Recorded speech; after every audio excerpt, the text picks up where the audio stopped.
Prue, many thanks for that. I'm always overwhelmed by these sorts of introduction because, of course, what I do is go around the world talking to interesting people and then spend an awful lot of time with my computer in my office, totally removed from audiences like yourselves. I'm delighted and privileged to be here today for this inaugural conference because I do think it augurs really well at a time of crisis, and it seriously is a crisis, that people from two different areas are beginning to talk to each other. And I'll say a little bit more about that later because I think it really is an important kind of initiative that Anthony and the task force have actually engaged in here, and it can only do, I think, good. So the story I'm going to tell today is not a great news story. As my editor in New York put it when he was talking to his marketing people with us there, at the end of it, they were all very enthusiastic, and he said, "You're going to understand this book's a bummer." And I thought, what does that mean? And what it means is it is not a good news story. So I'm going to tell a not good news story, and then I'm going to focus on this country in particular and see how I can maybe relate some of the trends I'm going to be talking about to what's going on in this country. And hopefully that will start you off, if not forward with great enthusiasm in terms of optimism, forward in terms of enthusiasm in terms of the challenge that lies ahead of us. So that's really what I'm hoping to do in this next half an hour or so of talk. So what I want to do is, first of all, outline the situation in terms of what policymakers in the West thought they were doing in terms of the knowledge economy.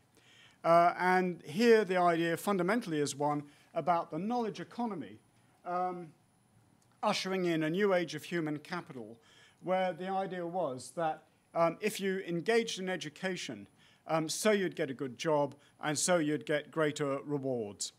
And when I think about this, I always think about my adopted hometown of Bath, and there is an abbey, which actually was the coronation scene for the first King of England, as I understand it.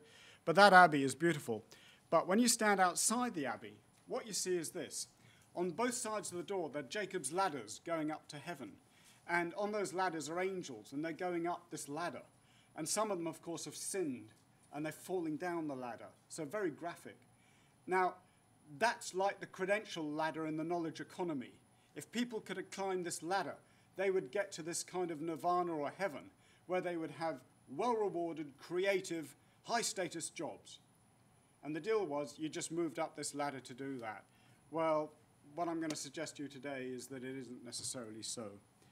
So the idea was that there would be a comparative advantage for the West because the West had the brain power, and East Asia would do all the kind of body work, as it's been called, in terms of the manufacture of everything. But the West would drive the intellectual property rights, the innovation, and the East would do this kind of grunt work. Well, and there are many people. Richard Rosecrans is one. There are others, like that wonderful American who was part of Clinton's team, and he wrote a book called The Work of Nations. And of course, I'm now grasping for who he is. He's on television. Indeed, yeah. A brilliant book, beautifully written, and totally wrong. But as an example of how you should present really interesting ideas to a public, then Reich is an example. Rosecrans, in fact, is another. And there you have this idea of the head and the body nations, which came out in the 90s and then trailed through till the mid-2000s, really. And that kind of justification for the global economy then took a spin with Gordon Brown, who suddenly realized that, hey, hang on a minute, the thing's moving in India and China and points south. So we need a new justification for education and its links into the labor market, global labor market. And his justification was that we could basically come in on the coattails of China. And I call this the reef fish theory. Now, this is a kind of Australasian term.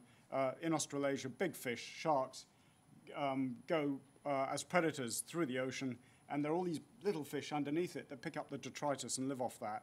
And it seems now that that's beginning to be the justification for for the continued idea that learning equals earning, and that education and skills are the key to our commitment and success in the knowledge economy. So we need higher skills, we need raising quality standards, we need innovation, research and development, and where we can't get those indigenously, then we get foreign talent. And we buy that in.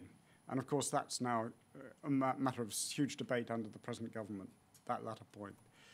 So the punchline, well, the punchline for this particular ideology is that comes in Thomas Friedman's The World is Flat, where he reckoned that globalization would be a win-win for everyone.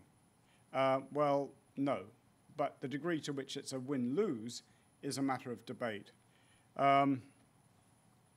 So we want to question the promise of this education, jobs and rewards, and we think that rather we need to understand the issues of education and skill in relation to a global auction, which is a dual auction.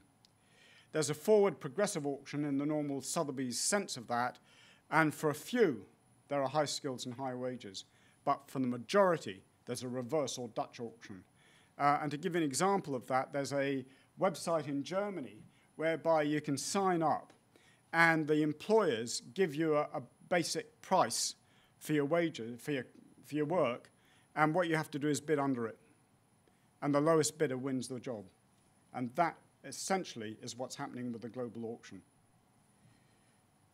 I told you it wasn't going to be startlingly optimistic stuff. So there are four elements to this global auction.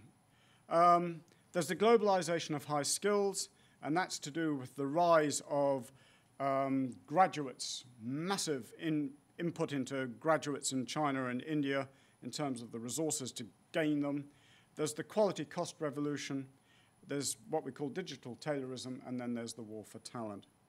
So let me just go through those.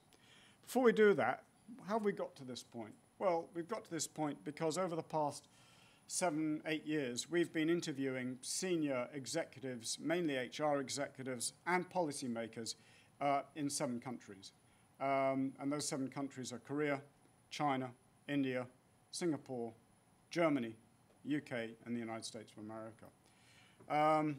And so these trends are, as it were, and the model that we've developed out of it really comes out of talking to these people, plus some secondary data, which I'm going to be talking about a little bit this morning. So there's the 7 countries, core sectors, automotive, financial, services, IT, telecoms, and there are the company interviews, there are the policy interviews. And more or less, Phil Brown and I have been doing this. Phil's the other half of this combination that's been working for a very long time now together. Then what we do is we interview them. Then we have a huge argument about what we think we've understood. And that, of course, is then important in cultural context. So we have cultural experts in particular countries to help us to understand what we think we've been told. And then we have another argument about what these findings mean. So, the globalization of high skills.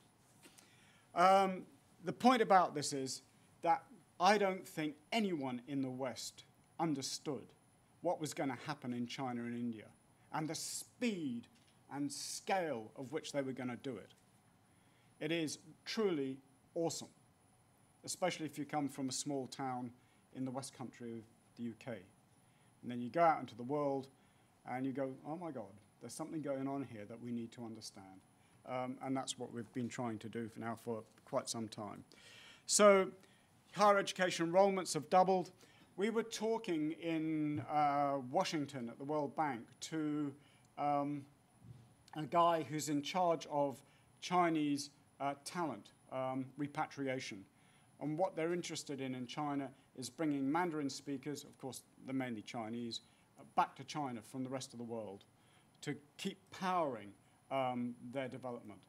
And he said to us that in 10 years there would be 200 million graduates in China. And his problem was, what was he going to do with them all?